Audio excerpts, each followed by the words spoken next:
Mwika mbuye, hii ni salamu yetu kwa wale watu wa Morogoro, lakini kule kwa Kimbunga wanaweza kafahamu maana yake ni nini tunavyosema hivyo mwika mbuye.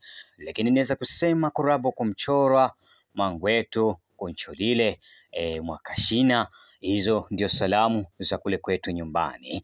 Ninakukaribisha katika mwendelezo wa masomo yetu kupitia YouTube channel hii, na kama ni mara yako ya kwanza basi naomba uweze kusubscribe, like, kucomment na kushare.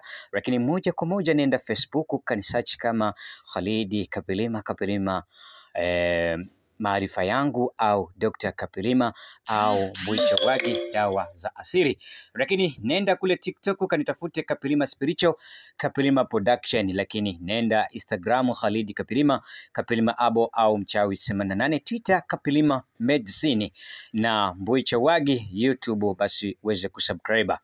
Na kwa mara nyingine tena basi karibu dukani kwetu Gongo la Mboto mwisho uweze kujipatia dawa za jumla na rejareja. Tunatuma dawa mikoani na nje ya nchi. Karibu ofisini kwetu kwa tiba na ushauri, tunatibu maradhi mbalimbali.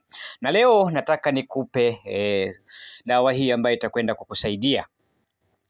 Waganga wengi hivi sasa wanalalamika kwamba wanavyofanya kazi zao haziitiki, kazi zao haziendi vizuri. Kumbe umeshafukuza ile wasaidizi wako wanaokuja kusaidia katika kazi. Sasa dawa hii ukiwa unaichoma utawasogeza wasaidizi wako karibu ili waweze kufanya kazi na wewe, na hizi ni dawa za kimizimu.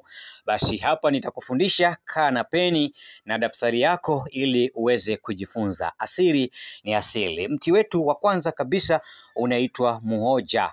Wasukuma wanaita muhoja, lakini kwa wale wa Kigoma wanaita muonzia, lakini sisi kule kwetu nyumbani tunaita mkwelanyani. Mti unateleza una rangi nyeupe, lakini ukiukata ndani unakuwa unatoa damu. Mti wetu wa pili huu unaitwa mninga, nao pia unatoa damu. Hii inasogeza mizimu karibu sana. Lakini mti wetu wa tatu unaitwa mgunda. Unaitwa mgunda au yellow fever kwa wazungu wanaita hivyo. Na mti wetu wa nne unaitwa mwenda.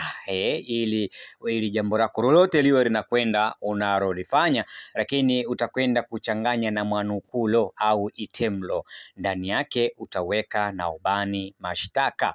Kama una unga wa dona utaweka hapo, na unga wa mogo utaweka hapo, na unga wa urezi utaweka hapo. Dawa hii utahifadhi kwenye kichupa.